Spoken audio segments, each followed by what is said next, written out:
Hey guys, in this video I'll show you how to set up Passkey on Coinbase. So how do you actually turn on Passkeys in Coinbase? First you'll launch Coinbase, come to the top left, click on these three horizontal lines, and then from here click on Account and Settings. Okay, now from here I want you to scroll down and select Security. And under Security I want you to go to two-step verification. Then come here, click on Add Passkey.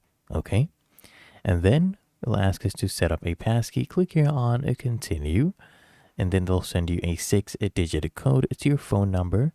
Just when you get the code, just put the code in and verify yourself. And then you can come here, use biometrics or your PIN code to verify. And once you're done with that, they'll create a passkey for you. So there we go. We have your passkey. Make sure you copy it and save it to the correct email. Click on continue. Passkey has been saved. And then you can click on continue. If you want, you can disable SMS or not. Okay, let's just continue. And there you go.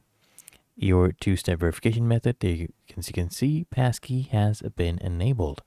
It's really that easy. If you found this video helpful, make sure you smash that like button and subscribe to the channel.